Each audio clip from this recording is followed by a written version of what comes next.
Diskussionen. Zum Glück ist Freitag. Mit dem Fabian Unterreger. Der Nationalrat hat zu der Volksinitiative zur Abschaffung der Wehrpflicht Nein gesagt. Pech für den SP-Nationalrat Cedric Wermuth, der sich vehement für eine Abschaffung eingesetzt hat. Er hat dann auch gesagt, das Sturmgewehr sei ein Phallus-Symbol und Soldaten müssen etwas kompensieren. Roger Köppel regt sie grausam auf. Der Cedric Wermuth-Tropf, um was geht's? Der Cedric Wermuth hätte bei einer Abschaffung von Wehrpflicht können wählen, ob er weiterhin Wermuth heissen will oder nur noch Cedric Muth. Weg mit der Wehrpflicht, das wäre ganz im Sinn vom grünen Nationalrat Bastien Giraud. Ja, vielleicht zuerst noch etwas zu mir selber an dieser Stelle. Auch ich gilt als Phallus-Symbol. Einfach aus Jute statt Gummi. Das einzige Gute am Militär ist das Tenue grün und die Fitness, die man täglich betreibt, als Infanterist. 50 Kilometer zu Fuß ohne Auto und trotzdem aufgerollt. Und immer, wenn es um Schweizer Militär geht, dann melden sich auch alle Pazifisten im Land. John Ziegler, für Sie als Politsoziologe und Kämpfer für den Frieden ist das Militär ja auch ein Ärgernis. In der Schweiz ist es heute schlimmer als Afrika.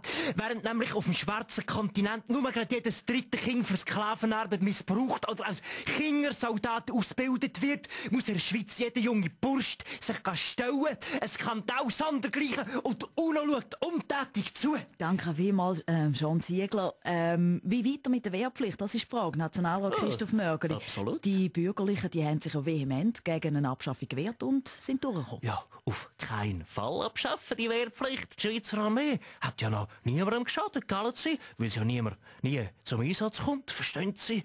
Unbedingt behalten den Verein, sonst habe ich ja gar keine Funktion mehr. Jetzt bin ich wenigstens noch Oberstleutnant, gell Sie? Eine andere Meldung sorgt diese Woche für Schlagzeilen. Homosexuelle Paare dürfen Kinder adoptieren. Ja, alle zusammen, ja, ich bin's, der Baschi, in dem Sinn okay, oder Kinder mit 2 Vätern müssen sich ja dann deine Mutter sagen, weil das geht ja dann, glaub, gar nicht mehr. Geile Siechen im Bundeshaus. Ja, sehr modern, aber halt gar nicht auf der Linie von der Tradition, Roger Köppel. Ein schwules Paar ist ein Lesbenpaar, einfach männlich.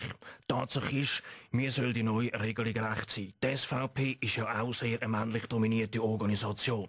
Ich bin ja irgendwie auch mit dem Christoph Blocher verheiratet, zumindest liiert, aber ganz sicher adoptiert.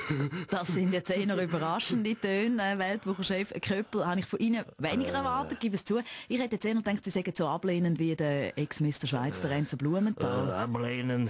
Was heisst das? Ich kapier's nicht.